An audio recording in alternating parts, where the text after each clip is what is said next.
Bom dia a todos, meu nome é Sofia Marta, sou vice-presidente da Accenture, responsável pela área da Saúde e Administração Pública. Queria antes de mais agradecer à Associação Portuguesa de Ética Empresarial por mais uma edição deste excelente evento com o mote Sustentabilidade. E agradecer também aos meus colegas de painel pela sua participação nesta sessão, dedicada à inovação e tendências sustentáveis na saúde. A Accenture foi pioneira a nível geográfico na definição do modelo de negócio responsável, alinhado com os Objetivos de Desenvolvimento Sustentável das Nações Unidas. Estes objetivos contribuíram para reforçar uma vez mais o nosso compromisso diário com todos os stakeholders de melhorar a forma como o mundo vive e trabalha. A Accenture Portugal é reconhecida pelas nossas valências em encontrar novas formas de ajudar e aconselhar os nossos clientes nos seus processos de transformação digital e tecnológica. Temos como prioridade a captação do talento existente em Portugal, assim como a forma como gerimos os negócios e enfrentamos os desafios, sempre com a criatividade, inovação e responsabilidade que nos diferenciam. Enriquecemos a nossa rede interna de centros de inovação, com parcerias com centros de investigação em inteligência artificial e com laboratórios de inovação, bem como com mais de 20 startups com quem mantemos acordos. No âmbito específico da saúde, as questões de inovação e sustentabilidade estão, de facto, na ordem do dia, ganhando um ênfase ainda maior, tendo em conta este contexto de pandemia que estamos a viver e que criou uma situação de emergência para o qual é necessário dar respostas imediatas. Apesar de tudo, tudo o que temos de nefasto que vem desta crise, todas as crises criam também, efetivamente, algumas oportunidades e existem certamente novos procedimentos que vieram para ficar. Temos como exemplo a telemedicina, a digitalização da saúde, a domicilização dos cuidados e o acesso de proximidade aos tratamentos, um maior investimento na prevenção da doença. Na verdade, a promoção da saúde e bem-estar na sua generalidade. Ficou também evidente a necessidade de reforçar sinergias e de apostar na complementaridade entre o setor social, privado e o Sistema Nacional de Saúde, para melhorar o nível de resposta dos cuidados de saúde como um todo. Vivemos assim num clima de incerteza. Como vamos passar a quadra de Natal, como vamos continuar ou não a trabalhar remotamente, vamos continuar a participar neste tipo de eventos remotamente ou fisicamente, quando vamos ter uma vacina, como será o seu processo de gestão e cadeia de distribuição, enfim, todo este pano de fundo, com este pano de fundo, aliás, a Accenture definiu uma framework estratégica para a gestão da incerteza na saúde, permitindo o rumo a um novo futuro que vos vamos apresentar de seguida. Após esta breve apresentação, vamos ter também uma mesa redonda para discussão desta temática da inovação e tendências sustentáveis na saúde, com várias personalidades de relevo no setor da saúde, estando a cargo do Jornal Económico a sua moderação. Sem mais demoras, vou passar a palavra à minha colega Sónia Santos, diretora da Accenture Portugal para a Saúde e Administração Pública, que nos vai apresentar esta framework. Muito obrigado, boa sessão. Olá a todos, obrigada Sofia. Eu vou então, sem mais demoras, também partilhar aqui o meu ecrã e passar aqui à minha apresentação. Digam-me só se já estão aqui a ver.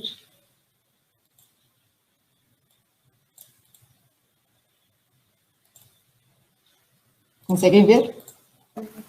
Sim, basta. Ok, perfeito. Muito bem. Pronto, então, indo aqui ao nosso tema que nos traz hoje, a questão da incerteza, como superar a incerteza na saúde, é o tema desta minha apresentação, dado aqui os tempos difíceis que atravessamos, quer ao nível da saúde, mas também ao nível económico. É muito claro que, à medida que avançamos para o futuro, existe uma incerteza total e absoluta, e isso está a criar uma mudança de paradigma, porque temos incertezas e quando temos essas incertezas estamos mais dispostos para dar o salto e ir para uma direção diferente. E então como é que podemos entender a incerteza e como é que podemos ir para além dela? Aquilo a que estamos a assistir é uma mudança completa em termos de prioridades. As nossas prioridades de hoje não são certamente as prioridades no início do ano. Estamos muito mais alertas para as questões de segurança e para a nossa saúde e também em termos do que temos que redescobrir, quer ao nível da solidariedade, quer ao nível da própria relação entre as pessoas. E esta é uma mudança que tem um verdadeiro impacto em todas as indústrias, e em especial no setor da saúde. Porque muitas das atividades e programas que estavam definidos, que tínhamos definido, aquilo que tínhamos no nosso roadmap, certamente não vai acontecer nos próximos tempos. Se estivéssemos na vida normal, não estaríamos a fazer esta sessão remotamente, como estamos a fazer hoje, mas estaríamos certamente todos juntos, à semelhança do que aconteceu o ano passado e nas sessões anteriores. Ou seja, o normal deixou de existir para dar lugar a um novo normal. Ao mesmo tempo em que é necessário dar resposta aos impactos que a pandemia trouxe a nível da saúde e ao nível económico, as organizações têm de equilibrar as necessidades imediatas com as preocupações de médio e de longo prazo. Desta forma, iremos assistir a 3 waves, a 3 vagas. A primeira, o now, ou seja, o agora, em que é preciso dar uma resposta rápida, tentando apoiar a sociedade, quer ao nível das pessoas, de clientes, fornecedores. O the next, a segunda onda, em que é o amanhã, em que é preciso redirecionar o negócio para resistir a ameaças e aproveitar as novas oportunidades que possam vir daí. E depois a terceira vaga, que é o do never normal, ou seja, o depois da amanhã, que consiste no momento de reinventar os nossos modelos de negócio e reintegrar o valor das organizações neste novo cenário social. É necessário, pois, transformar os negócios, impulsionados por novas abordagens de tecnologias e, de facto, de uma liderança responsável. O propósito da Accenture, que mudou no mês passado, nós mudámos o nosso propósito agora em outubro, passou a ser Let There Be Change. Isto é, vamos abrir caminho à mudança. Agora que já apagámos alguns focos, estamos a apagar ainda imensos focos, tudo aquilo que estamos a assistir e que assistimos todos os dias na televisão, temos de olhar não só para o agora, mas também para o amanhã e para o depois da amanhã. Este não é um tema novo, certamente, todos nós já está na boca do mundo e em todos os jornais que estamos a sofrer, inclusivamente ao nível de pessoal e profissional, em que ninguém estava à espera do que aconteceu. Podíamos, de facto, ter preparado melhor e ter dado uma resposta também melhor a esta crise e a esta pandemia. O que vos vou falar como a Sofia disse, é da visão da Accenture, uma framework, uma abordagem que possibilita perceber o agora e posicionar e preparar o amanhã e o depois da amanhã. Estamos todos a adaptar-nos a estas novas regras, a uma nova forma de lidarmos uns com os outros, cujo impacto se reflete em todas as estratégias no futuro, e em especial nesta nossa área da saúde. A resposta à crise está a moldar, se assim podemos dizer, alterações na sociedade, quer em termos de pessoas e organizações e indústrias, quer também e sobretudo a nível económico e social, e em particular o tema da saúde mental. E esta também é uma das grandes prioridades que sei que o Governo está a interessar. Iremos necessitar de uma nova abordagem, uma nova framework, para impulsionar este novo futuro e superar as incertezas de hoje e de amanhã. A pandemia está, ao nível das pessoas, a pandemia está a aumentar os desafios das instituições de saúde. Um dos principais desafios que o setor da saúde atravessou foi, de facto, ainda a falta de profissionais de saúde na prestação dos cuidados. Antes da pandemia, e fazendo aqui o paralelo antes e o depois, antes da pandemia procurava-se que os cuidados médicos fossem mais inovadores, recorrendo-se muito à inteligência artificial, à automação e à inovação. Com esta crise, com esta pandemia, e dada a escassez de profissionais, o foco neste momento está de recrutar profissionais de saúde. E, inclusivamente, e estamos a assistir também em Portugal, a recrutar médicos e enfermeiros reformados. Um outro desafio que se assiste é a existência de profissionais de saúde sem skills técnicos, com a predisposição para o mundo digital. Agora com este now, a tendência alterou-se bastante, em que assistimos ao aumento exponencial de médicos e enfermeiros também, em que cerca de 48% que utilizam soluções de telemedicina. A era digital acelerou esta era de forma exponencial.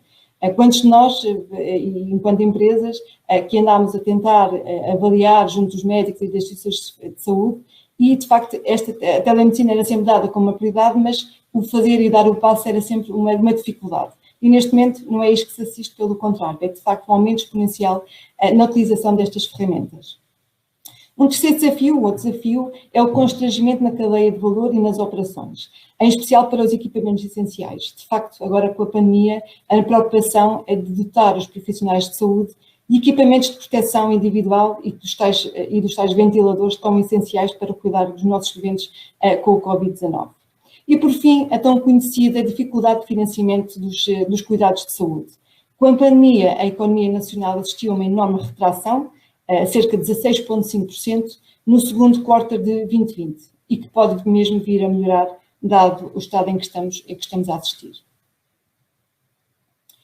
Mas a crise também deixou alterações nos nossos comportamentos, nos indivíduos, e comportamentos e alterações a vários níveis. Um primeiro nível, ao nível da confiança, em que estamos todos mais cansados. A pandemia é algo que nos traz cansaço, pelo que estamos a achar relevante aquilo que nos é mais familiar. Mas, ao mesmo tempo, também assistimos a um crescente individualismo. Porque estamos todos mais isolados, estamos também, de certa forma, a ficar mais individuais naquilo que temos para fazer. Nunca a confiança aqui foi tão importante. É necessário existir, é necessário existir para que as organizações também se consigam erguer e consigam andar a fazer o seu caminho. E uma coisa a pandemia deixou bem clara, que é, sem pessoas não se faz negócio, e sem pessoas capacitadas com as ferramentas necessárias, o negócio certamente não evolui e não se faz. Um segundo eixo em que, de facto, se assistiu aqui a uma alteração do comportamento foi ao nível do virtual, face à distância e ao presencial. O virtual, neste novo normal em que estamos a assistir, tem sido quase que feito à força. Nós lembramos que mudámos de teletrabalho quase que de um dia para o outro. Numa sexta-feira estávamos em trabalho, na segunda-feira seguinte já estávamos todos a trabalhar, ou praticamente todos a trabalhar em casa, nas nossas casas. Quando as pessoas regressarem ao seu local de trabalho, esse desconforto virtual vai continuar a sentir-se, obviamente, mas ao mesmo tempo estamos a redescobrir laços sociais que tínhamos, mas que de alguma forma estavam a passar despercebidos. Exemplo disso é a facilidade com que todos podem ligar a colegas de trabalho que estão noutras partes do mundo, e que é o nosso caso, por exemplo, da Accenture enquanto empresa global. Eu neste momento falo com pessoas dos Estados Unidos, de Espanha, a uma velocidade... Sónia, sim. Está-me a ouvir? Pode só afastar um pouco da câmara, porque estamos a vê-la um pouco cortada assim. Perfeito, sim. Obrigado. Ok. Pronto, continuando, esse contacto é agora mais simples e claramente mais facilitado. As organizações têm agora o desafio de, no futuro, colocar todas as pessoas à distância de um clique, sendo isso que o mundo virtual também nos permite fazer, nomeadamente criar laços digitais, e apesar de estar geograficamente longe, estamos efetivamente mais próximos. E as pessoas estão agora mais disponíveis para comunicar umas com as outras, mesmo estando mais fisicamente. Antes da pandemia isso verificava-se, mas não com o não indefessável da forma como estamos a fazer agora. O terceiro eixo, o eixo da saúde. E de facto a saúde é agora a maior preocupação de todos nós. As pessoas já estavam, mas para já as pessoas estão preocupadas com aquilo que vai acontecer a seguir, e nomeadamente ao nível financeiro. Antes da pandemia dávamos mais relevância a uma série de temas e a deixar para trás, para segundo plano, a saúde. Porquê? Porque a dávamos quase como garantida. Ela existia, estava lá, estavam os profissionais e isto tornava quase que dávamos quase como para um segundo plano. Agora há uma outra perspectiva relacionada com a saúde, não só no local de trabalho. A preocupação não se refere apenas à saúde física, mas também à cada vez mais importante saúde mental, surgindo o tema da fadiga, quase sempre associado a esta nova forma de trabalhar. Depois temos aqui o cocooning. O que é isto do cocooning? O cocooning significa casulo, ou seja, eu sou claramente uma adepta deste conceito, em que a nova realidade trouxe um sentimento de criação de comunidades, porque de certa forma todos nós estamos mais locais, estamos mais próximos, movimentamos mais em grupos mais pequenos e estamos, por exemplo, mais próximos aqui dos nossos vizinhos. E esta é uma perspectiva que podemos levar para o local de trabalho, em que há uma maior colaboração que se vem contrapor pode ser o individualismo. E por fim a autoridade, em que está a ser pedido a todos que nos comportemos de certa maneira e de acordo com determinadas diretrizes e ordens por parte não só das empresas, das organizações, mas também do nosso governo. É muito interessante ver como a relação com a autoridade e com o que está a acontecer agora nos está a fazer pensar que, se por um lado aceitamos o que acatamos, o que nos pedem, por outro também temos algum receio de aceitar outro tipo de imposições. Então, e qual é a abordagem que a Accenture sugere? A Accenture sugere uma abordagem para criar um ecossistema de saúde resiliente, com capacidade de superar a incerteza e que capacite os humanos a estarem mais seguros e confiantes. Esta estratégia liga os cuidados de saúde, a sociedade e também o trabalho. Esta estratégia deverá ser suportada por uma plataforma que tem em base algumas das funções, nomeadamente a cadeia de valor e operações, a gestão de utentes, os recursos humanos, a estabilidade financeira e também a componente da tecnologia, como é óbvio, a base de tudo isto. E as expectativas desta plataforma quais são?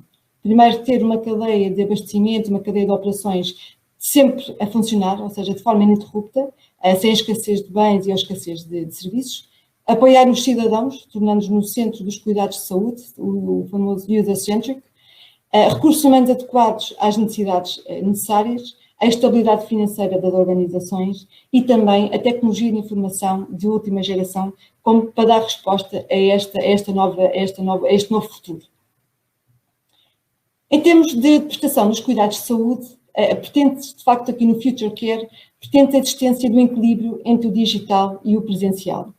A prestação dos cuidados do futuro consistirá num atendimento integrado que forneça aos utentes e aos pacientes a atenção, os serviços, cuidados a qualquer hora e em qualquer lugar, de forma a transmitir a confiança, tão importante, a segurança e o respeito. E quais são as expectativas deste Future Care? Integração dos cuidados de saúde, por via, por exemplo, dos processos clínicos eletrónicos acessíveis entre o público, instituições públicas e também as instituições privadas. Cuidados remotos nas diversas especialidades. Assistimos, de facto, a um salto enorme na utilização de consultas online em Portugal. Os médicos estão a acompanhar os doentes que têm Covid-19, aqueles que é possível fazê-lo através, por exemplo, de uma videochamada, em que este método permite também responder a parte das consultas adiadas em tempo da pandemia. As consultas online, só para vos dar aqui um exemplo, as consultas online médicas não urgentes passaram de 30% para 56%. Uma terceira expectativa são os cuidados de saúde da última geração. E, por fim, cuidados domiciliários, também referido pela Sofia, em que pretende sair do hospital, quer na saúde preventiva e também na saúde reativa. Por exemplo, segundo os dados do Ministério da Saúde, cerca de 85% dos doentes com Covid-19 foram tratados em casa, obviamente aqueles em que foi possível fazê-lo dessa forma. O objetivo, de facto, da hospitalização domiciliária é contribuir para humanizar os cuidados de saúde, oferecendo tratamento diferenciado a nível hospitalar no conforto da residência dos pacientes, reduzir as taxas de complicações relacionadas com infecções em meio hospitalar e também aproximar o hospital da comunidade. Então é importante nos dias de hoje. Estes são alguns exemplos, vou passar aqui alguns exemplos, em que esta é uma imagem do robô e da evolução de tratamento que existe e que cada vez mais vamos ter evoluções muito importantes nestas áreas. Esta é uma imagem do médico robô, em que os robôs já são uma ajuda preciosa na saúde, ainda que em alguns casos possa ser controverso, e nós assistimos a vários comentários nesse sentido, em que, por exemplo, estes robôs podem ajudar nas funções rotineiras, distribuição de medicamentos, medicação por exemplo, a medição dos sinais vitais e também a monitorização dos pacientes. E qual é o benefício? É que liberta os profissionais de saúde para atividades urgentes ou aquelas onde eles, de facto, fazem a diferença e acrescentam o seu valor. Em Portugal, e uma notícia que eu achei muito interessante, que é autópsias já se fazem de forma virtual. O Instituto Nacional de Medicina Legal está a fazer estas autópsias virtuais a cadáveres de Covid, a mortes violentas ou suspeitas de crime. E isto trata-se, de facto, de práticas que estão a ser disseminadas em Portugal e de uma verdadeira alternativa, tratam-se de alternativas eficazes em tempos da pandemia e protegendo desta forma os nossos profissionais de saúde.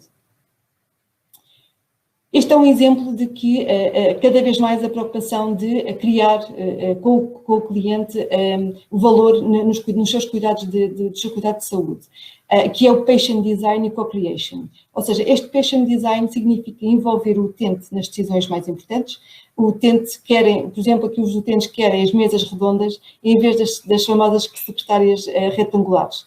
À volta desta mesa, o médico e o paciente sentem-se parceiros, pois conseguem ouvir os mesmos dados ao mesmo tempo. Quando o utente tem que ser analisado, tem que ser observado, então vão para este quadrado retangular azul, onde é o espaço, efetivamente, do médico, é o espaço onde o profissional de saúde pode, de facto, exercer a sua função. E o que é que se sente? É que desta forma o paciente sente-se como parte integrante da equipa médica, contribuindo para os seus cuidados, para os seus verdadeiros cuidados de saúde. E aqui trata-se de uma cocriação dos cuidados de saúde em conjunto com os nossos pacientes. E depois temos aqui os famosos wearables, que são muito usados para rastreio de informação que consegue ter em tempo real, em que eles permitem alertar o médico, por exemplo, dos sinais vitais do paciente, permitindo auxiliar nas decisões que o médico tem de tomar relativamente a um determinado paciente. Depois o segundo eixo, o Future Society. Este eixo pretende ligar os recursos da comunidade e aos setores públicos e privados aos cidadãos. E quais são as expectativas que existem para este eixo? Primeiro, o apoio à saúde mental, como vos falei também no início. Por exemplo, em Portugal, através da linha SNS 24, foram atendidas cerca de 23 mil chamadas telefónicas para aconselhamento psicológico. Depois, um segundo ponto tem que ver, uma segunda expectativa, as necessidades sociais, em que apenas 13%, isso é uma estatística nossa da Accenture, 13% das empresas oferecem programas de gestão de stress aos seus colaboradores. Ainda são poucas as empresas com a preocupação de equilíbrio, o work-life balance, mas, por exemplo, na Accenture nós temos programas específicos, temos aqui sessões, webinars, de temas tão diversos como a gestão do stress, o equilíbrio família-trabalho, por exemplo, a comunicar de forma eficaz, inteligência emocional, e o que é que nos permite? Permite ajudar a cuidar da nossa saúde a todos estes níveis, quer o físico, mas também o psicológico e o mental. E, por fim, a ligação entre o setor da saúde com o governo, em que, ditando aqui as normas e regras que temos de seguir. E tendo em conta estas regras e normas que muitas vezes temos de seguir e que estamos a assistir, estamos de facto a ser confrontados com novas formas de socializar. E esta é uma nova forma, por exemplo, que daqui a uns tempos poderemos ir ao restaurante e estar com os nossos colegas, com os nossos clientes, com os nossos parceiros a comer desta forma.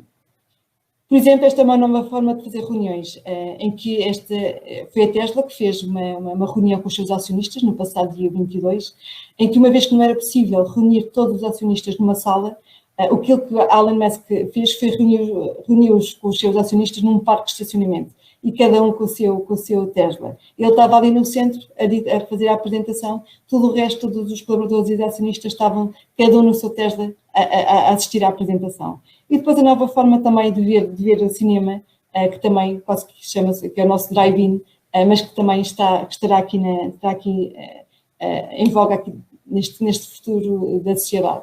E depois a forma da gente abraçar os nossos avós, os nossos tios, e que é um abraço em segurança, e acho que vai ser também este novo normal mais de afetos. Por fim, aqui o terceiro eixo, o Future Work, que pretende promover uma força de trabalho mais adaptável e confiante, de forma a que seja possível responder a quaisquer constrangimentos e a qualquer momento. E quais são as expectativas? Equipas clínicas com as condições necessárias para prestar os cuidados de saúde, equipas clínicas mais adaptáveis e também mais ágeis, e trabalho remoto, em que, segundo o INE, o trabalho remoto em Portugal aumentou 23,1% face ao ano passado, ao nosso homólogo. E assistimos a praticamente todos os nossos estudantes, cerca de 2,4 milhões, entre o pré-escolar e o ensino superior, a terem aulas remotas. Foram, de facto, mudanças extraordinárias que assistimos quase que de um dia para o outro. E estamos a assistir, efetivamente, a um trabalho híbrido entre o presencial e o remoto, em que cada vez mais a experiência entre os humanos, o human to human, é cada vez mais valioso, porque, de facto, está-se a tornar cada vez mais raro estarmos próximos. Quando damos muito valor àquilo que é a nossa proximidade com o próximo. Workout at home, fazer exercício fora de casa, em que agora, não sendo possível, os downloads, por exemplo, das 10 principais aplicativos, das principais apps de saúde e fitness, aumentaram 60% esses downloads em todo o mundo. Principalmente aplicativos de fitness, incluindo em casa ou exercícios em casa. Foram estes que aumentaram, de facto, os downloads dos últimos tempos. Para terminar, trago-vos aqui um vídeo que resume 3 eixos que estivemos a falar, o Future Care, o Future Society e o Future Work, em que aqui vamos ver aqui um vídeo que ilustra a entrega de sangue no Ruanda através de drones. As más condições de Ruanda em termos de estradas e as deficientes estruturas de cuidados de saúde tornam muito difícil aos pacientes acederem aos cuidados de saúde.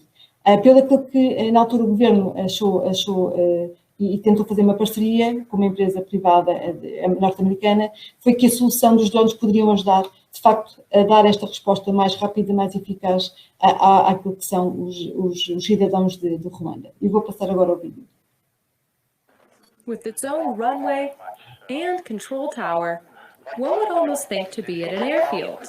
But this isn't just any airfield. This is a drone delivery base, the first in Rwanda. And these drones are no gadgets. They deliver blood. And they have been a boost to public health in Rwanda. Throughout the day, hospitals place orders by text or by phone. The orders are then placed inside the drone, designed by the California startup Zipline.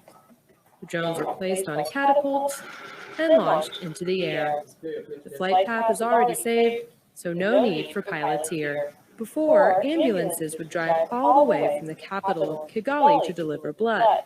But drones make the trip in 30 minutes. There have been some 750 drone deliveries to 21 different hospitals in the area, like this hospital in Nyanza in the south.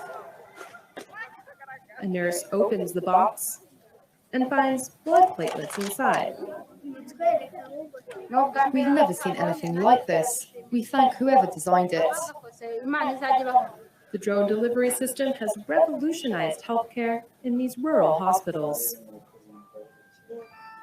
Nowadays, I feel comfortable because we can't lose any patient due to lack of blood. Zipline plans to expand its drone delivery system to the rest of Rwanda.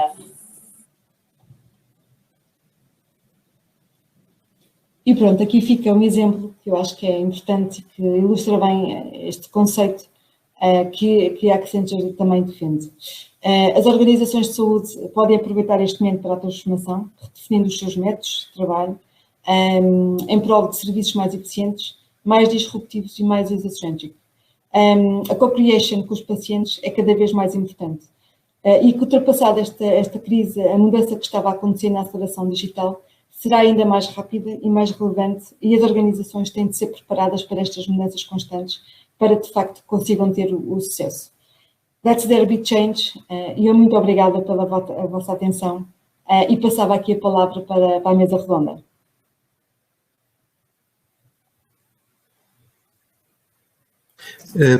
Ok.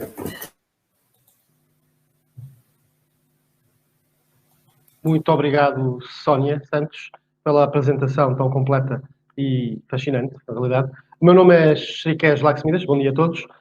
Sou o diretor adjunto do Jornal Económico e tenho o prazer de moderar este painel sobre a inovação, esta mesa redonda sobre a inovação e tendências sustentáveis na saúde. Gostaria, antes de mais, de agradecer à organização e à Accenture, especialmente pelo convite em moderar uma conversa tão interessante. Felizmente, temos connosco um painel de luxo para analisar as várias vertentes deste tema e que passo a apresentar e convidar para virem para o palco. Ana Paula Harfuch, administradora hospitalar da ARS Lisboa e Val do Tejo; Pedro Janeiro, responsável de Saúde e Administração Pública, Strategy and Consulting da Accenture Portugal; Rita Veloso, vogal do Centro Hospitalar Póvoa de Varzim e Vila do Conde; e José Carvalho, cofundador e administrador da Hope Care.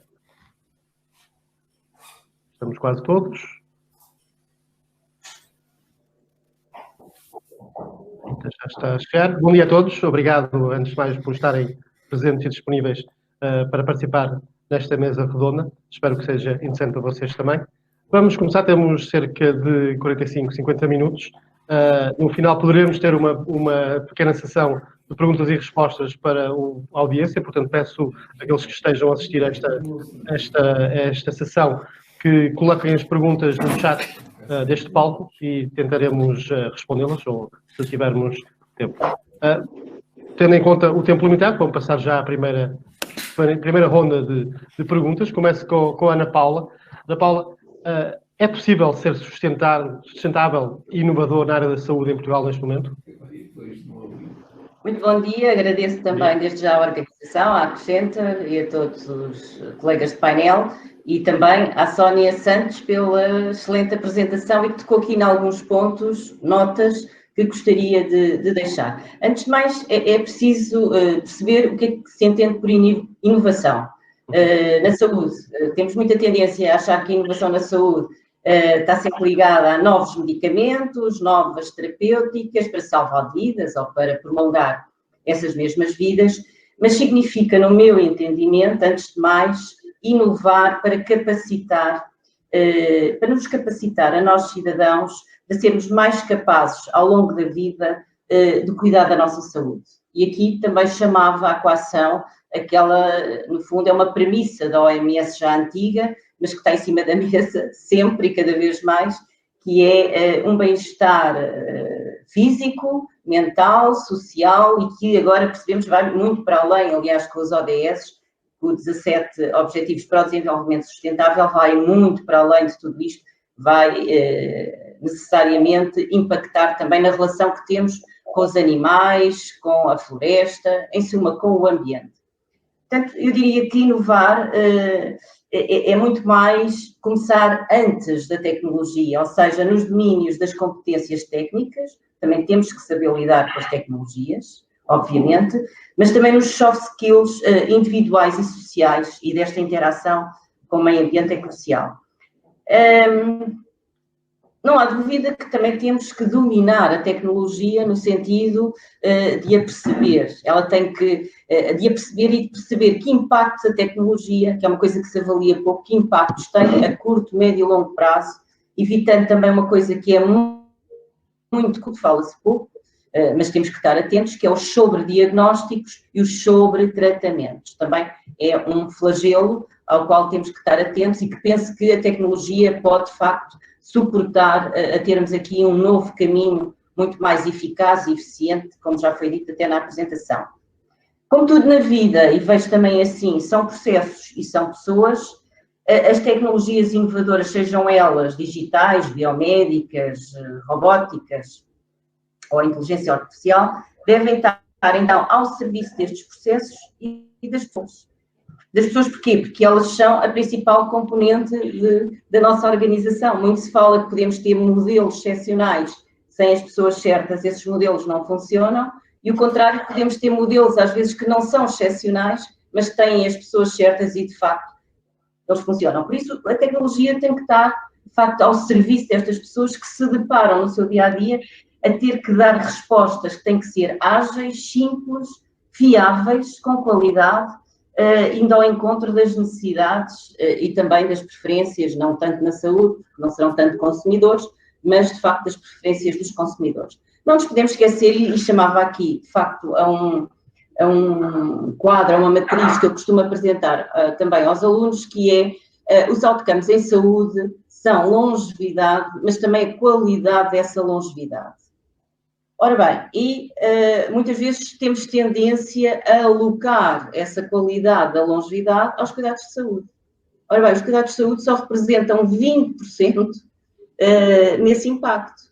Tudo o resto são determinantes em saúde. E quando falo tudo o resto são determinantes em saúde, posso dizer, e está estudado, que tenho aqui um quadro, não dá para ver aí muito bem, mas é uma matriz que eu costumo apresentar aos alunos, que é os nossos comportamentos individuais impactam nesta saúde, e esta saúde de forma que eu referi inicialmente, lata, física, mental, social, etc., em 30% dos nossos comportamentos individuais. Sejam comportamentos de exercício, alimentação, tabaco, todos conhecemos isso, álcool, drogas, a sexualidade, no fundo, a base da matriz das necessidades básicas de Maslow. Isso impacta em 30%, são determinantes que não dependem dos profissionais de saúde.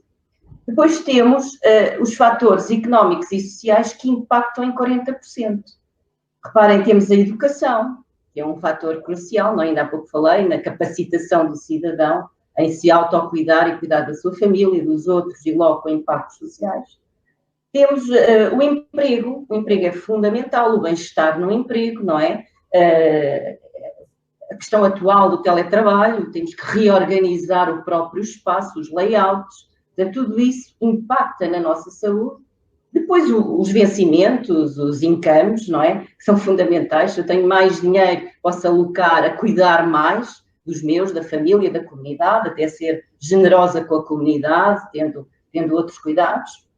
Depois, também a comunidade saudável. E reparem que, em termos do ambiente físico, tanto falamos, que passa pela qualidade do ar, da água, do ruído. O ruído mata imenso, a taxa de mortalidade por ruído na Europa, estava a ler outro dia, ronda as 12 mil pessoas por ano. Portanto, o flagelo do ruído também é uma preocupação, os tráfegos, a eficiência energética das habitações. Portanto, temos aqui um mundo que até está refletido nos 17 Objetivos para o Desenvolvimento Sustentável, que de facto em 80% impactam na nossa saúde humana. Ou seja, os profissionais de saúde cada vez têm mais consciência de que só podem, no fundo, intervir em 20%. Tudo o resto depende dos próprios.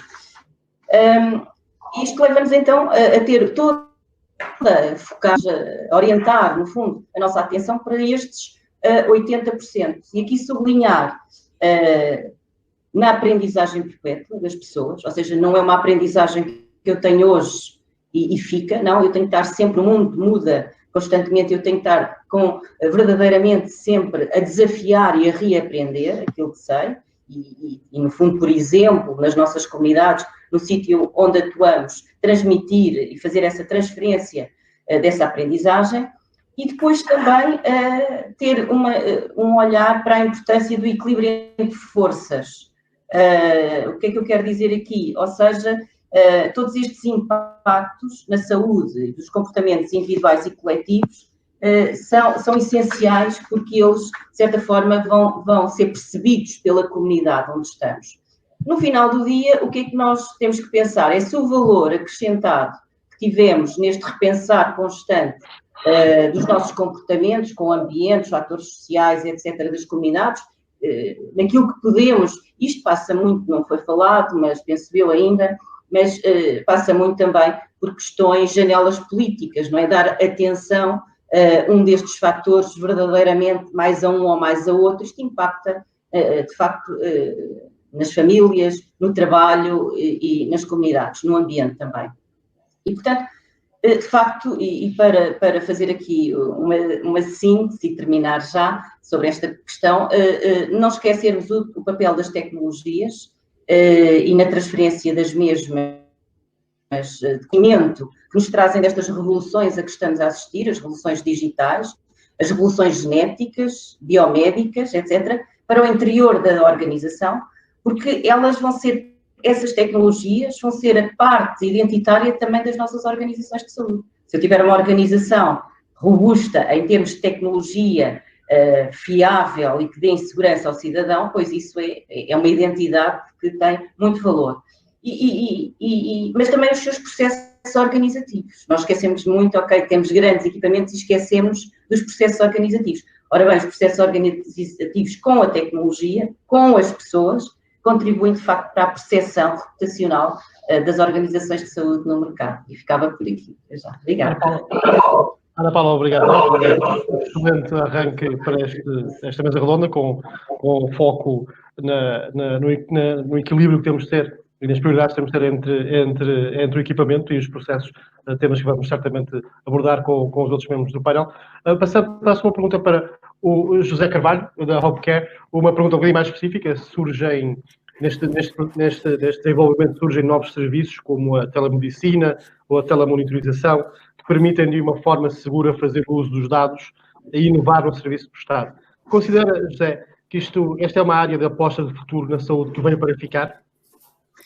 Sim, a HopeCare tem trabalhado há 8 anos em projetos de telemonitorização de doentes no domicílio e também na implementação daquilo que é a videoconsulta, mais do que teleconsulta, videoconsulta. Portanto, nós temos uma abrangência daquilo que temos feito ao longo destes anos, aqueles são projetos de saúde digital, hoje chamada saúde digital, e que nos leva aqui a 3 conceitos que eu penso que é importante partilhar. Por um lado, o que aconteceu este ano com a Covid é muito positivo, no sentido em que há uma grande abertura por parte de todos os atores na saúde da utilização de um tipo de ferramentas. Dou um exemplo. Nós com o Hospital Central de Lisboa, Hospital de Lisboa Central, por exemplo, temos a anestesia a fazer videoconsultas, temos a nutrição a fazer videoconsultas, temos a psiquiatria a fazer videoconsultas. Por exemplo, há um ano atrás, se eu fosse a um departamento de anestesia dizer para fazer videoconsulta, era impossível. Portanto, o que é que significa? Que tudo hoje também, por parte daquilo que são os atores, mudou completamente a visão daquilo que pode ser o acompanhamento, porque era emergência, mudou completamente aquilo que era o comportamento do ponto de vista da sua ação. Esse é o primeiro conceito. O segundo conceito, que é aquilo que eu também luto, é que no nosso processo de transformação digital e naquele processo também como uma empresa que desenvolve um equipamento digital de saúde, tem a ver com a standardização de processos, primeiro, e com aquilo que é a certificação também desses mesmos processos. O que é que isto quer dizer? Tocou num tema, por exemplo, de segurança. Obviamente que a GDPR para nós foi um grande passo e um significativo passo para conseguirmos implementar processos de cloud. Por exemplo, termos hoje dados pessoais em sistemas de cloud, passarmos a que os dados do hospital, que estava sempre on-premise dentro do hospital, possam agora estar disponíveis de uma forma central em sistemas de nuvem e, portanto, houve uma transformação do ponto de vista de standards. O segundo, que é o passo que agora está a ser feito, principalmente países, principalmente a Bélgica e a Alemanha, que é olhar para sistemas como o da Opcare, que tem a ver com telemetrização de doentes ou saúde digital, certificar como equipamento médico. O que é que isto significa? Significa que, efetivamente, hoje, estes países, os países nórdicos, começam a olhar para os sistemas digitais de saúde como um medicamento, isto é, o médico hoje prescreve não só o medicamento, mas pode prescrever também o meio de comunicação, o meio de acompanhamento desse mesmo doente com aquilo que é a saúde digital. Por exemplo, a Alemanha e a Bélgica, a partir de setembro, os médicos podem prescrever as plataformas de saúde móvel. Portanto, como o da Opcare, desde que estejam certificadas. Portanto, este é o outro passo. Há uma normativa europeia que, por exemplo, a partir de maio vai obrigar a que todos os sistemas de mobile health estejam certificados como equipamento médico e aí passa para o terceiro ponto que eu acho que é importante, que é voltarmos a ter atores de saúde diferentes, mas os mesmos. Isto é, o médico passa a ter também um papel central. Que muitas vezes, quando se olha para a tecnologia, esquecem-se dos médicos e do prescritor, para mim, prescritor. O que é que significa? Que há uma revolução total a acontecer naquilo que é a saúde digital. Quando vamos a congressos de saúde digital, vemos só engenheiros. É raro ver médicos. Portanto, há uma classe hoje que está completamente ao lado daquilo que está a acontecer sob o ponto de vista da revolução tecnológica, quando depois ele devia se recentrar, porque efetivamente aquilo que deve ser ele ser o prescritor. Porque melhor do que ele a conhecer o seu doente é o médico, que faz depois a prescrição não só do medicamento, mas daquilo que é tecnologia. Portanto, porque o medicamento também é tecnologia, correto? Mas o que é que eu quero dizer? Portanto, hoje, daquilo que é a nossa experiência, efetivamente, é que, primeiro, todos os sistemas de saúde deveriam de caminhar para aquilo que é olhar para a saúde digital como uma prescrição. Portanto, isso é o que deveria estar a acontecer. Claro que depois isso vai bater com aquilo que é os financiamentos dessas mesmas plataformas, a forma como isso vai ser pago ou pelo cidadão, ou pelo Sistema Nacional de Saúde, ou pela seguradora, correto? Portanto, é o debate que tem que existir. Sem esse debate não se consegue avançar. Segundo ponto, o papel do médico, que efetivamente é o prescritor e é aquele que melhor pode perceber, sob o ponto de vista do doente, aquilo que pode ser a sua utilização da tecnologia, seja ela medicamento, seja ela saúde digital. O que é que significa? Que o médico também tem que se reestruturar sob o ponto de vista do processo, tem que se reestruturar naquilo que é a aprendizagem e imbuir-se mesmo também desse mesmo processo. Por isso é que eu digo, quando vou a congressos internacionais de saúde digital, vejo engenheiros, não vejo médicos muitas vezes, portanto há muito pouco médico lá, portanto tem que haver também aqui uma transformação efetiva da classe profissional e depois, por fim, aquilo que é também uma visão que tem que ser estratégica, que tem a ver com o acesso a essa mesma tecnologia e que os sistemas nacionais de saúde vão ser fundamentais. Porquê? Hoje, se tivermos um Sistema Nacional de Saúde efetivo, aquilo que mais lutamos, na minha opinião, é o acesso. Se o doente tem acesso ou não ao cuidado. Portanto, e o acesso ao cuidado também vai passar pela parte tecnológica, vai passar por aquilo que é a saúde digital. Portanto, a prescrição, efetivamente, tem que se resolver a questão de financiamento, tem que se resolver a forma como vai ser disponibilizada para ter o mais abrangente possível no acesso a todos, não é? Que é isto que se luta como Sistema Nacional de Saúde e que vai beneficiar. Eu acredito que, sob o ponto de vista de critério, que se avançarmos nestes pontos e que efetivamente resolvemos a questão de financiamento, a questão da aprendizagem, de literacia e também dentro da área da saúde, profissionais, e depois naquilo que é a disponibilização de sistemas à população, muda completamente o sistema, que é o que deveria ser feito. Também como última nota já, e passo a palavra, é um ponto. Ainda ontem tive essa discussão até com o vice-presidente de uma ARS. Nós em Portugal não centralizamos a informação de saúde. Os nórdicos já centralizaram a informação de saúde. Eles tomaram duas ações, do caso da Finlândia, porque é um caso muito interessante. Eles decidiram, como população, que todos os seus dados de saúde eram centralizados num único ponto. E que esse acesso a esses dados de saúde, anonimizados e com a devida segurança, era dado a todos, inclusivamente a indústria. E porquê? Porque também essa indústria pode utilizar essa informação para melhorar todo aquele processo que, por sua vez, tem que ser depois acedido por parte do Sistema Nacional de Saúde finlandês e direito da população, porque é o seu dado que está em causa. A partir desse momento, todo o sistema em rede funciona. Aquilo que nós vimos hoje, até do ponto de vista daquilo que é Covid, ausência de camas, onde é que estão a ser transportados os doentes, etc. Se olharmos para o sistema, é porque a informação não está centralizada.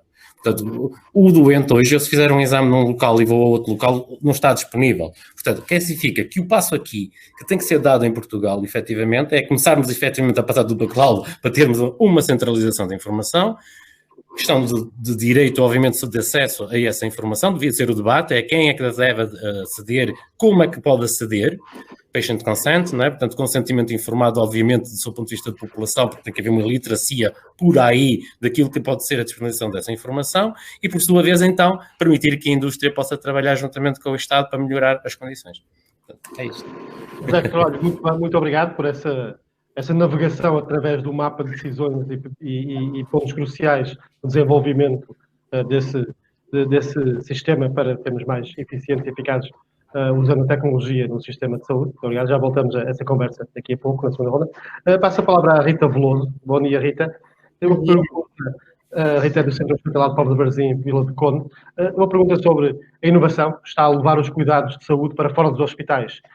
Qual é o papel que deve desempenhar o cidadão nesta mudança? Já foi um ponto que já foi tocado na apresentação da Sónia e também agora há pouco na resposta do José. Como é que o centro hospitalar, por exemplo, está a lidar com esta temática? Como é que as pessoas podem ter um papel importante nisto?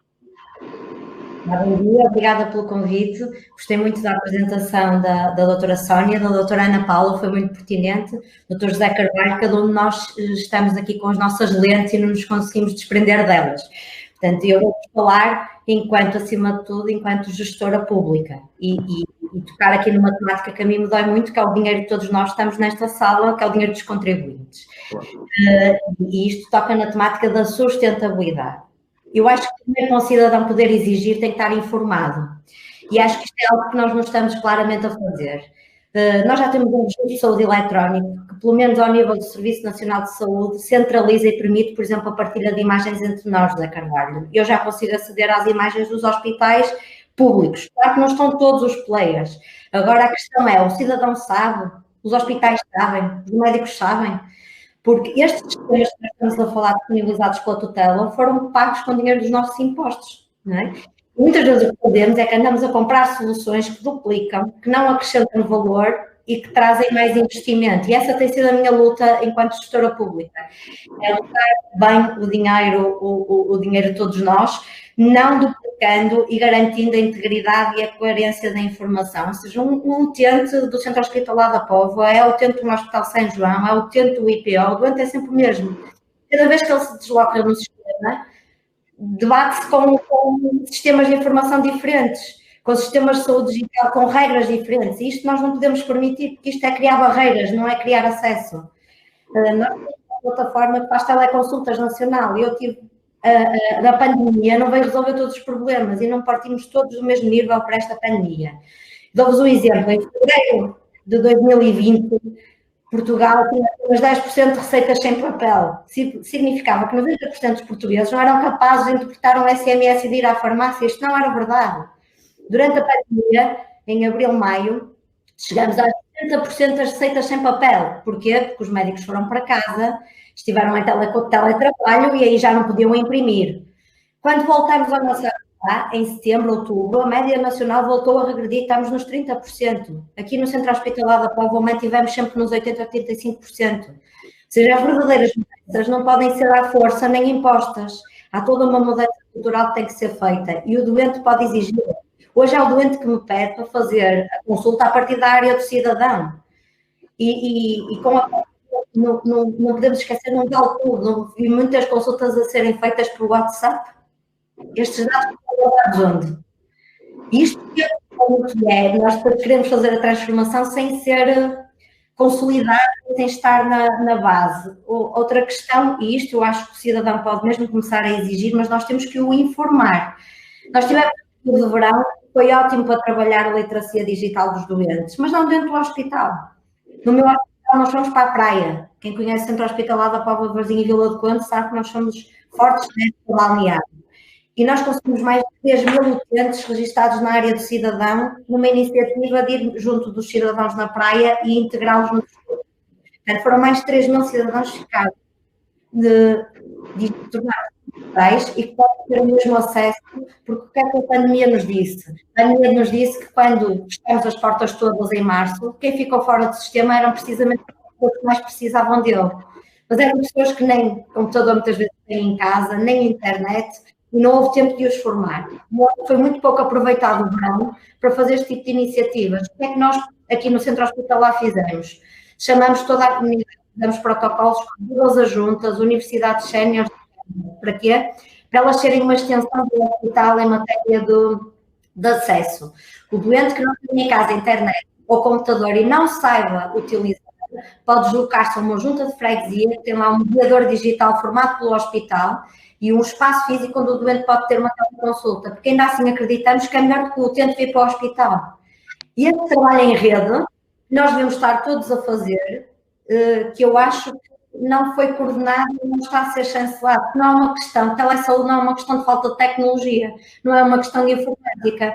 Eu tenho no meu hospital um sistema que tem mais de 30 anos e é possível fazer-se isto tudo que eu estou a fazer aqui, esta mudança. É mesmo uma falta, muitas vezes, de liderança. E isto é que nós temos que apelar a quem está na tomada de decisão. É que se efetivamente estamos a colocar o doente no centro, eu não posso perguntar ao médico como é que ele quer o gabinete de consulta.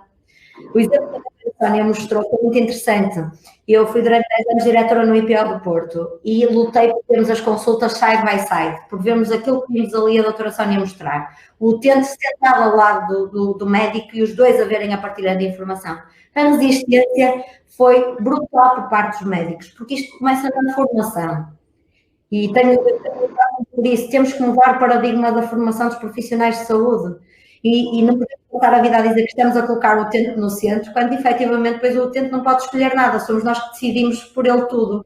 A mim ninguém me pergunta, quando eu vou a um hospital, se quero receber a convocatória por carta, ou se quero um SMS, ou se quero um e-mail. Simplesmente o hospital age como agiu há 30 anos, e aí estamos a duplicar esforços. Eu estou a pagar um sistema que me permite ter um e-mail e estou a pagar o custo de enviar uma carta. Uma coisa posso-vos garantir, não tenho nenhum administrativo que seja feliz a passar o dia todo a dobrar cartas. E há tarefas mais novas para essas pessoas fazerem.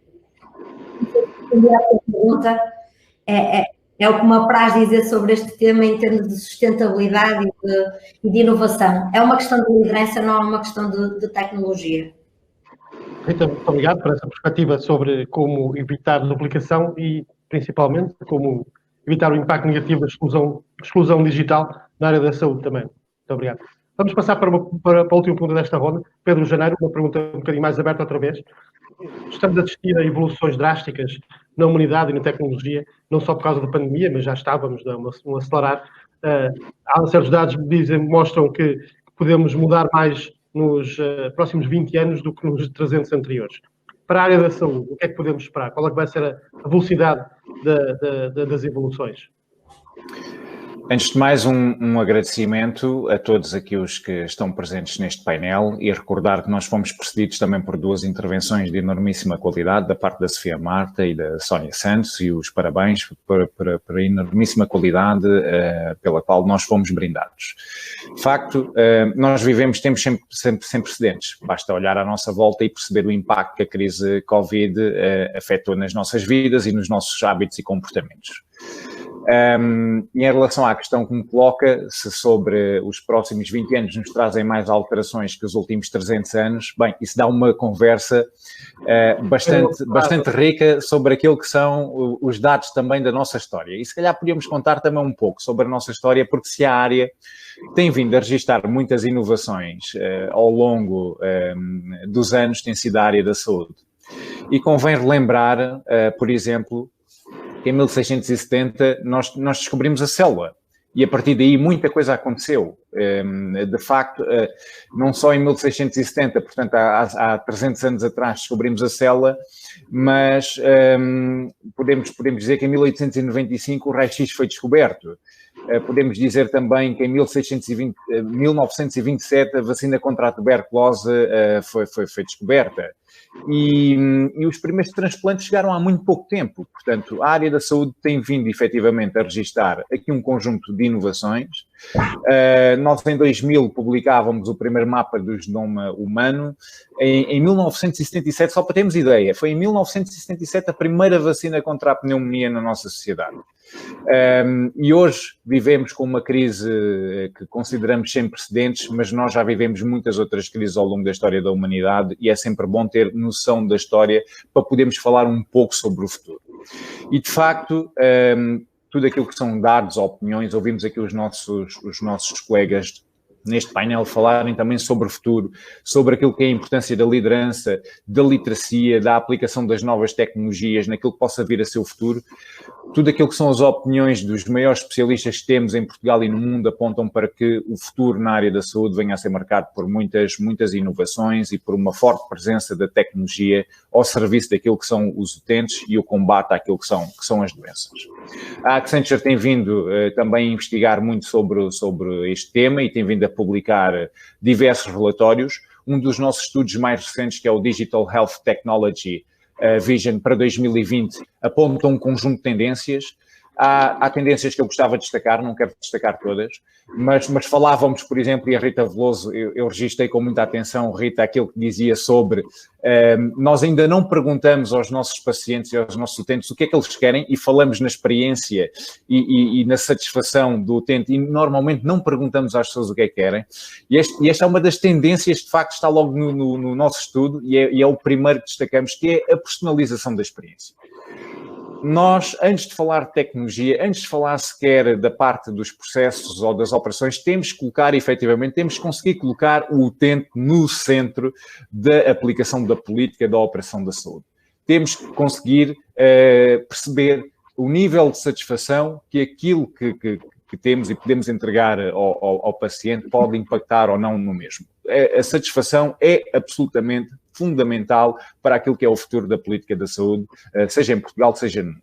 Depois há todo um outro campo na área das tecnologias que poderíamos falar e podíamos aqui avançar, nomeadamente, e a apresentação da Sónia Santos já falou sobre isto, a aplicação da inteligência artificial, os dispositivos inteligentes, a própria robótica. Vimos aqui inúmeros exemplos de como a tecnologia irá influenciar claramente o futuro da saúde. Mas voltando àquele que foi o apontamento sobre a experiência do utente, de facto, há muito para fazer nessa área. E antes de falar de tecnologia, poderíamos claramente passar aqui a manhã toda a falar de experiência do utente e o que fazer para melhorar. E já agora falamos também no futuro, e antes de entrar sobre os domínios da tecnologia ou da transição digital mais a fundo, gostava de deixar aqui algumas observações, até se calhar para a próxima ronda, para todos pensarmos em conjunto a forma como podemos melhorar o nosso sistema de saúde e os resultados do nosso sistema de saúde. De facto, importa melhorar o sistema de saúde, importa melhorar o conjunto de resultados que o nosso sistema de saúde tem junto da sua população. Vivemos num contexto de crise onde temos mesmo de pensar esta questão do futuro da saúde. Um dos últimos relatórios que a Comissão Europeia publicou sobre o estado da saúde na União apontava já um elemento fundamental que todos nós temos que pensar nas nossas famílias, nas nossas sociedades. Tem havido aqui um problema de literacia no domínio da saúde e destaco novamente aqui a questão da literacia, importante para nós podermos progredir enquanto sociedade de forma coesa e todos falarmos a mesma língua, mas tem havido aqui um problema de literacia que depois consubstancia na hesitação em vacinar. E isto é uma ameaça, uma importante ameaça para a saúde pública. Isto não são palavras minhas, são palavras que estão exatamente neste relatório no estado da saúde da Comissão Europeia. Hoje existe hesitação em vacinar. Sabemos que as vacinas são importantes. Há pouco também apresentava estes dados históricos de quando as vacinas, por exemplo, também apareceram no mundo. É importante haver esta luta contra a desinformação das pessoas e levar as pessoas a terem uma participação ativa na saúde. as pessoas, os profissionais de saúde, mobilizá-los todos no sentido de ter esta participação ativa. Porque depois, sim, há muito para fazer no domínio da transição digital ou da transformação digital, mas claramente colocar a pessoa no centro, informar as pessoas, a liderança ter um papel muito claro sobre esta questão e nós conseguirmos, quase num back to basics, voltar a fazer coisas que fazíamos há uns anos atrás e aconselhar as pessoas eficazmente, mas perguntando também, obviamente, às pessoas, que as pessoas cada vez têm mais informação e acesso a um conjunto enormíssimo de informação digital, perguntar claramente às pessoas o que as pessoas querem e aconselhá-las da melhor forma. Nós temos, de facto, muito a fazer no nosso campo. Temos que conseguir preparar o futuro e temos que conseguir preparar o futuro também com investimento. E uma última nota em relação a esta questão do investimento.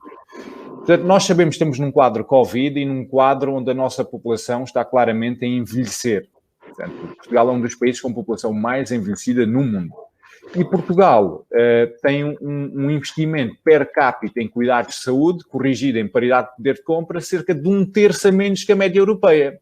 Portanto, se estamos claramente num momento em que é preciso apostar na saúde e falamos de tecnologia, e sem sombra de dúvida que tecnologia é fundamental para o futuro, porque temos que falar de centralização de dados, o Zé Carvalho falava há pouco, eu também apontei, temos que falar de centralização de dados, temos que falar de cloud na saúde, temos que falar de estratégia, temos que falar de plano de ação, temos que falar de processos e aquilo que queremos atingir. Temos que pôr a pessoa no centro. Mas depois vamos precisar claramente de aumentar o investimento que temos para esta área e pelo menos estar ao nível daquilo que são os nossos pares europeus. Porque sem isso, então, isso é a cola para tudo o resto, sem isso vai ser muito difícil fazer com que o nosso sistema de saúde possa progredir em direção àquilo que são práticas, as melhores práticas neste momento no mundo e modernizar verdadeiramente o cuidado de saúde e a prestação dos cuidados de saúde aos nossos utentes. Pedro, muito obrigado, uma excelente análise sobre como é que o passado recente e mais distante até nos pode ajudar a pôr em perspectiva as necessidades que temos para o futuro e a estratégia que vamos ter para o futuro. Terminando assim essa primeira ronda, vamos já para a segunda, sem perder muito tempo. Volto na mesma ordem a colocar uma pergunta à Ana Paula Harfuch. Ana Paula, peço aos membros do painel para responderem, se possível, de forma um bocadinho mais sucinta nesta segunda ronda, porque senão ficaremos sem tempo e gostava de ter algum tempo para as perguntas do público, se for possível. Ana Paula, como é que a tecnologia pode ajudar a sociedade a levar um estilo de vida mais saudável? A Sónia falou muito nos pontos de comportamento, a Ana Paula também já referiu isso do resto do comportamento fora do sistema de saúde. Como é que a tecnologia vai nos ajudar a ter esse estilo de vida mais recomendado? Muito bem, muito obrigada mais uma vez. Estive muito atenta, gostei de todas as intervenções, são todas muito ricas e cruciais neste momento. Falámos pouco em riscos. Posso dizer-vos, por exemplo, de facto, a tecnologia para já deve estar ao serviço do cidadão. E não ao contrário. Muitas vezes pensamos que temos tecnologia e agora temos que a usar independentemente do seu valor acrescentado. Portanto, o due diligence das tecnologias, eu penso que era uma prática até pelas Big Four na área da saúde, a terem atenção, porque temos às vezes muita tecnologia cujo valor acrescentado é diminuto. Mas falava aqui de alguns riscos que penso que ainda não abordámos, nomeadamente com esta questão de telemedicina, ou medicina à distância, que eu gosto mais, nomeadamente nas consultas não presenciais.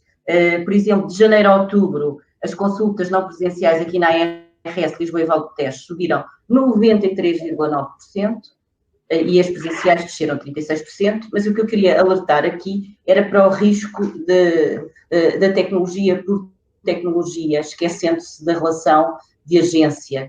E quem é o nosso agente é o médico, é em quem depositamos o trust, a confiança. Portanto, sim à tecnologia, sim a muito digital, a muito medicina à distância, mas não nos podemos esquecer que a comunicação não verbal, as emoções, tudo isso fazem parte do processo terapêutico. Eu costumo também dar um exemplo do professor Adriano Moreira, que todos aqui que estão no painel conhecem com certeza e quem nos está a ouvir, que o médico dele era o Almerindo de Lessa. Quando ele se sentia mal, ligava para ele.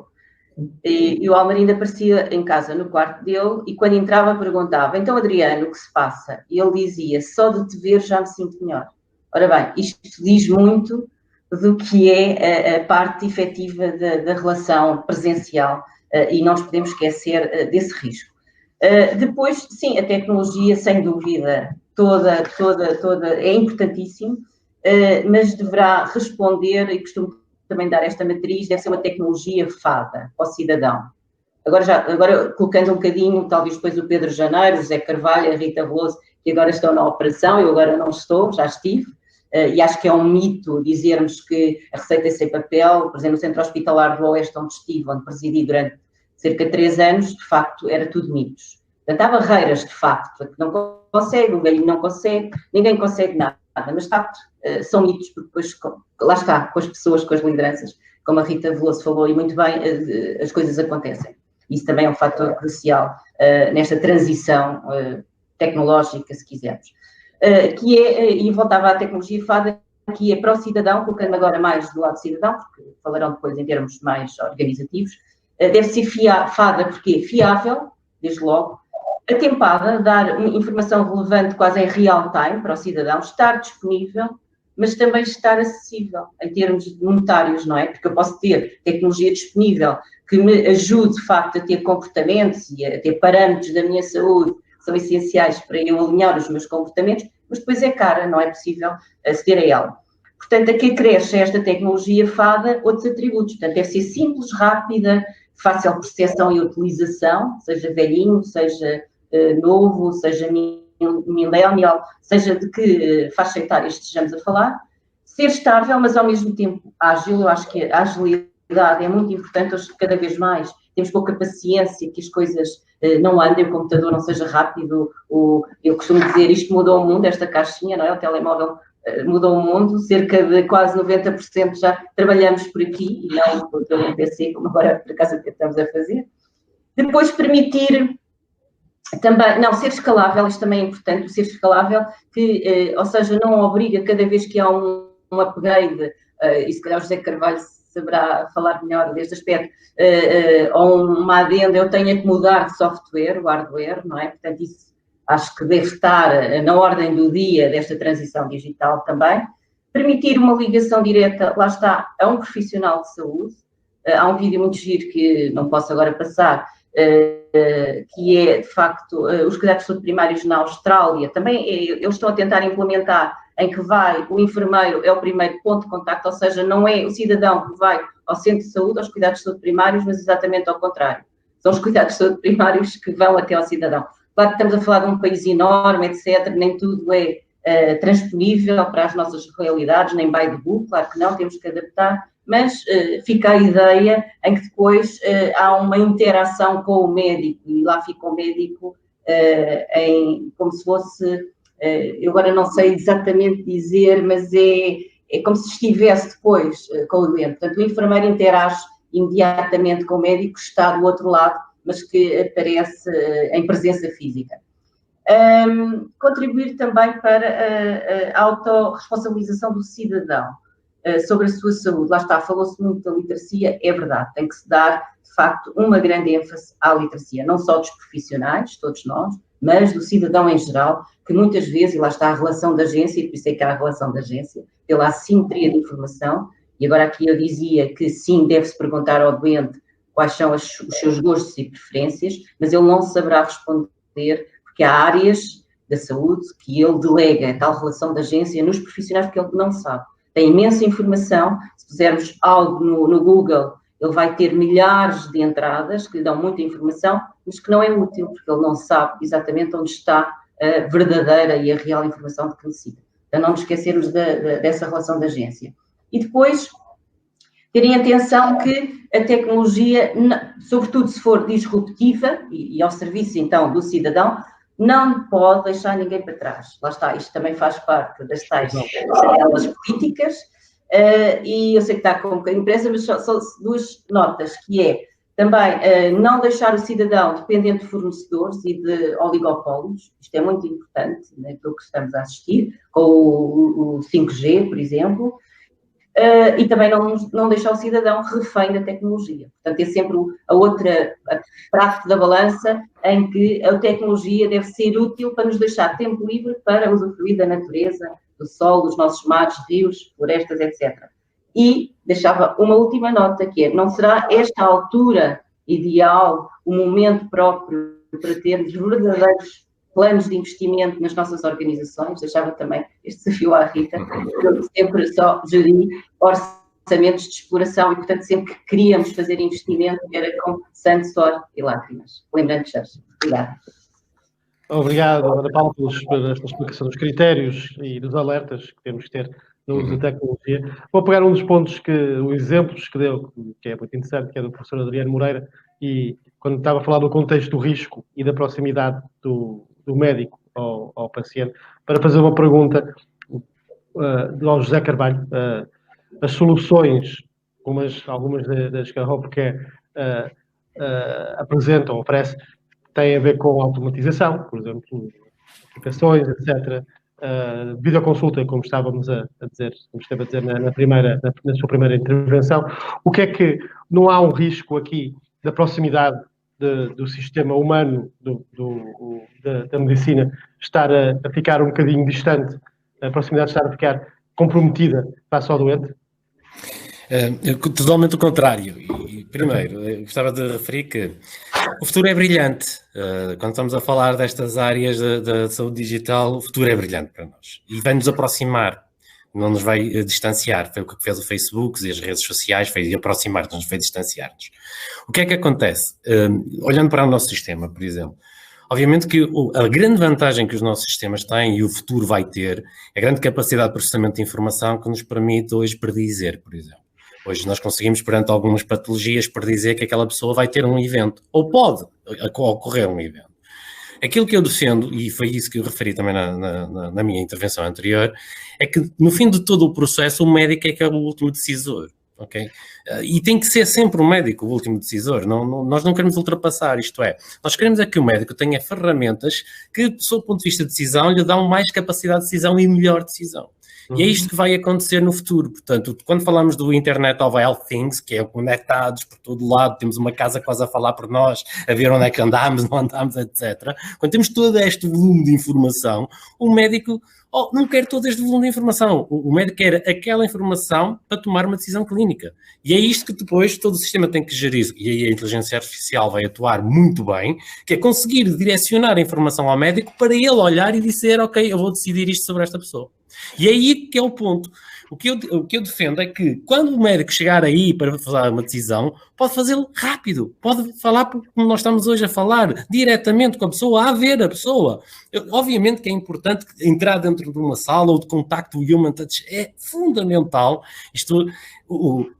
Há experiências, não é? Como até com os animais de um hospital, que é possível ter um animal de companhia, naquelas pessoas que vivem sozinhas, que é o animal de companhia que lhe faz efetivamente melhorar e muda o seu comportamento. Portanto, o human touch vai ter que existir sempre. Mas, sob o ponto de vista do processo, daquilo que é o cuidado rápido, acesso e decisão, obviamente que a tecnologia tem que estar presente e vai nos ajudar imenso. Até sob o ponto de vista do erro médico, melhora, porque efetivamente podemos tomar decisões mais conscientes com um menor erro médico. Os sistemas vão ter sistemas preditivos, sabendo que aquela pessoa vai de facto ter um evento, por exemplo, correlacionando medicação. Há interações medicamentosas que hoje os sistemas podem analisar em tempo real e avisar os profissionais de saúde, atenção, vai haver aqui um problema com esta interação, porque o médico no hospital está a prescrever, o médico de família fez outra prescrição e não é compatível, etc. Portanto, o futuro é brilhante, é isso que eu quero transmitir. São ferramentas complementares, não necessariamente... Sim, claro. Atenção, eu vejo a saúde digital como uma ajuda técnica.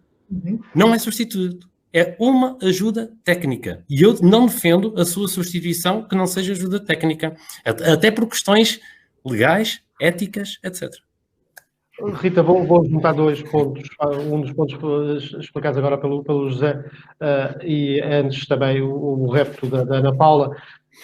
Esta tecnologia suplementar, como a própria Rita já disse no primeiro, já explicou na sua intervenção, estão a transformar, a afetar a experiência dos doentes em relação ao sistema de saúde e também dos profissionais do sistema de saúde, que têm que mudar de paradigma, uma mudança cultural e de formação nos dois lados para melhor uso desta tecnologia. Ana Paula perguntava um pouco, há investimento nisto? Há investimento suficiente nisto? Temos a capacidade de realmente aproveitar estas inovações? O que vocês veem atrás de mim é o meu quadro de financiamento. Okay. Nos últimos 2 anos consegui mais de 4 milhões de euros para o Hospital de Financiamentos Europeus, todos na área da experiência da segurança. Isto porque eu não posso abrir as portas e depois não focar na infraestrutura e na segurança ou na rapidez. E também não posso ter 2 hospitais a funcionar ao mesmo tempo. Eu não posso melhorar só a experiência dos doentes, eu tenho que melhorar a experiência dos profissionais. O que é que eu quero com isto dizer? Eu não posso dizer ao médico para pensar digital com o seu utente, ou seja, não imprimir a receita, se a seguir ele me diz assim, quero fazer um pedido de alteração do horário. Isso tem que preencher o papelinho, ir aos recursos humanos das 3 às 4 entregar. Nós temos que ter organização, esta mudança tem que ser transversal. Eu não posso pedir ao médico para fazer algo que eu própria não me revejo. Mas há aqui medidas que, ao invés de custarem dinheiro, são medidas que é preciso às vezes haver coragem. Por exemplo, nós retiramos todas as impressoras dos gabinetes de consulta no hospital. Mas não fizemos à má fé, não fizemos sem os médicos saberem o que é que estava a acontecer. Nós demos outras formas do médico se relacionar, de tal forma que ele hoje, a primeira coisa quando pensa em fazer um documento ou comunicar, é sem ser através do papel. Isso custou dinheiro, mas para lhe falar de financiamento, se as coisas forem planeadas, eu entrei em função de junho de 2018, lá para cá o meu trabalho tem sido este, trazer dinheiro para a instituição e usá-lo da melhor forma possível. E às vezes não me adianta ter soluções mais caras. O que é que me importa a mim ter um sistema super sofisticado se eu depois só tenho 10% dos doentes com um e-mail na ficha do doente? Não vai resolver esse problema, porque só vai chegar a 10% dos doentes. Portanto, investimento há formas de investir, temos é que ser estrategas a utilizá-lo e tentar abrir ao mercado. Cada vez que vamos ao mercado, o mercado tem-se comportado de uma forma exemplar e temos ficado sempre a ganhar. Por último, também dizer-lhe que, mais uma vez, não podemos generalizar. Cada utente é um utente. Posso-vos dizer que na pedopsiquiatria as teleconsultas tiveram aqui um efeito muito positivo. Os psiquiatras disseram que conseguiam dos seus doentes, muito mais através de teleconsulta do que conseguiam na forma presencial. Portanto, mais uma vez, acho que não devemos generalizar, cada caso é um caso, e não podemos, em Portugal, hajam doentes de primeira e de segunda. O que é que eu quero com isto dizer? Se o cidadão prefere ter uma teleconsulta à distância para a semana ou se quer esperar 2 anos para a ter presencialmente. O cidadão não tem culpa de ter nascido em Bragança e do melhor neurocirurgião estar no Centro Hospitalar de São João, que por acaso é do outro lado da rua onde eu moro. Eu não posso sentir que tenho mais acesso, porque tive a sorte ou o azar de nascer numa determinada localidade. E isto é aquilo que o Dr. José Carvalho também tem defendido, é precisamente nesta equidade que a telesaúde nos vai dar, que de outra forma não vamos conseguir replicar, porque nós nunca vamos ter o melhor neurocirurgião em todos os hospitais do país. Agora temos que garantir é que toda a gente tenha acesso a ele, e o mais rapidamente possível. Por isso também temos que perguntar ao cidadão se é extremamente essencial para a tomada de decisão inicial, essa consulta ser presencial ou se pode ser resolvida ao fim de uma semana via teleconsulta. E com isto, me calo. Obrigado. Vocês fazem realmente um painel que facilita o trabalho, porque esta última pergunta, o seu último statement, leva-me à próxima pergunta, a última pergunta nesta mesa redonda, que é ao Pedro, que é sobre se a inovação e a automatização de processos na saúde poderão contribuir para um tipo de medicina mais personalizada. E se sim, como é que vai isso evoluir?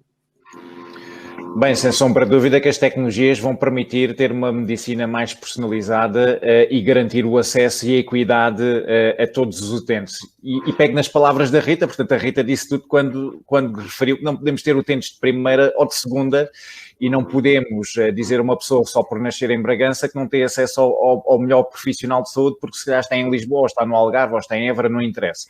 A tecnologia traz essa possibilidade. Mas a tecnologia, apesar de trazer essa possibilidade, recupero apenas a intervenção da primeira parte, que é, nós temos que decidir muito bem aquilo que queremos, quando queremos, com que recursos podemos fazê-lo e temos que o fazer. E esta parte da estratégia é fundamental para termos aqui uma saúde de excelência em linha com o melhor que podemos fazer no século XXI. E estamos a falar do caso português, estamos a falar de Portugal. Portugal, nós temos tratado das nossas pessoas. As nossas pessoas estão a envelhecer, têm doenças, estamos num contexto de Covid, conforme dizíamos, e pego na questão da capacitação que também a Rita referiu. Nós não podemos colocar simplesmente tecnologia, despejar tecnologia para cima das pessoas, apesar da tecnologia ser muito importante, e depois não preparar os nossos profissionais de saúde. E há aqui rubricas de capacitação dos profissionais que têm que estar em cima da mesa e temos que falar abertamente, não colocando ou apontando dedos a um ou ao outro, dizendo que a culpa é daquela pessoa ou daquele decisor ou daquele político. Temos que preparar as pessoas mesmo uma abordagem integrada de estratégia, não só de adoção de tecnologia, mas de capacitação, colocando o profissional no centro, colocando o utente no centro e humanizando a relação, porque a tecnologia não vem aqui para destruir a humanização. O segredo, a Ana Paula falava, deu aqui exemplos importantes, eu achei deliciosos os seus exemplos, e falava sobre a importância da tecnologia há pouco para nós desfrutarmos mais a nossa vida. Mas temos que desfrutar, e a tecnologia vai permitir isso, desfrutar mais a nossa vida, mas desfrutar em segurança. Em segurança é muito importante usar a tecnologia e os dados que podemos ter para desfrutar em segurança. E o Zé Carvalho falava no facto de podemos predizer, e temos que usar efetivamente a tecnologia para termos essa qualidade de vida, para podermos predizer aquilo que pode vir a acontecer no futuro. Temos que ter aqui mecanismos preditivos para poder, com base nos dados, na informação que temos, conseguir ganhar essa melhor qualidade de vida. E com isto, volto a dizer, é um assunto sério. Estamos aqui num contexto onde Portugal apresentou a 15 de outubro a sua proposta à Comissão Europeia sobre o PRR. Nós claramente temos um desfazamento no investimento per capita, porque nós investimos cerca de 2.000 euros por habitante em paridade de poder de compra contra 3.000 da média comunitária. Investimos menos, são os últimos dados da Comissão Europeia. Precisamos claramente de investir para ter estas relações mais humanas, para ter a capacitação dos nossos profissionais de saúde, para colocar as pessoas no centro, para podermos trabalhar os nossos processos e operações para quando chegar este investimento na tecnologia, nós estarmos claramente alinhados e conseguirmos garantir resultados e a satisfação dos nossos utentes, mas também dos nossos profissionais de saúde. Isto é muito importante, é um sistema holístico e temos que trabalhar de forma holística para chegar a esses melhores resultados. Chegamos assim, obrigado Pedro, terminamos assim esta mesa redonda, que foi muito interessante. Resta-me agradecer à organização e à Accenture e também aos membros do painel, Ana Paula, Rita, Pedro e José Carvalho. Muito obrigado pela disponibilidade. Agradeço também aos que nos estão a ver online pela disponibilidade. Agora a palavra à Patrícia Antunes, Responsible Business Director da Accenture Portugal. A sustentabilidade não é apenas um tema em que tocamos, é um conceito transversal a todos os stakeholders e incontornável nos objetivos estratégicos de qualquer organização. Portanto, nenhuma organização será bem-sucedida a médio prazo, já para não falarmos a longo prazo, se não incorporar os fundamentos da sustentabilidade no seu modelo de negócio. O Let There Be Change, o abrir caminho para a mudança, que é o novo propósito da Accenture e que nos propomos a contagiar para todos os nossos stakeholders. Com os desafios aqui referidos de recrutamento de profissionais de saúde, resistência à mudança, a inovação que vai muito além daquilo que é a implementação da tecnologia, a necessidade de envolver os pacientes na definição e na implementação de decisões, de soluções e decisões de tratamentos, a alocação de orçamento e de investimento de uma forma inteligente e responsável, os constrangimentos na cadeia de valor para os equipamentos essenciais e, portanto, além disso, estamos no limiar de um novo futuro, o futuro do cuidar, o futuro da sociedade, o futuro do trabalho. Será que estamos preparados para um futuro em que a tecnologia será uma extensão do corpo humano, ou para uma interação amigável entre humanos e máquinas? Será que estamos preparados para uma sociedade em que a responsabilidade da saúde é do indivíduo? Uma visão holística do seu bem-estar e do seu bem-estar mental, social, do seu bem-estar físico. Será que estamos preparados para um futuro de uma visão completamente elástica daquilo que é o trabalho? Portanto, fica aqui o repto, ficam aqui novas questões a que, de facto, que pensamos, que gostaríamos que viessem a ser endereçadas e que consideramos que todos, como stakeholders, gostaríamos de obter respostas e, pelo menos, de endereçar. E pronto, e deixo o meu obrigado a todos os presentes e espero encontrar-vos em ocasiões futuras e que a Accenture esteja disponível para responder a muitas destas soluções e todos nós a ajudar-nos a que obtenhamos respostas a estas questões. Muito obrigada.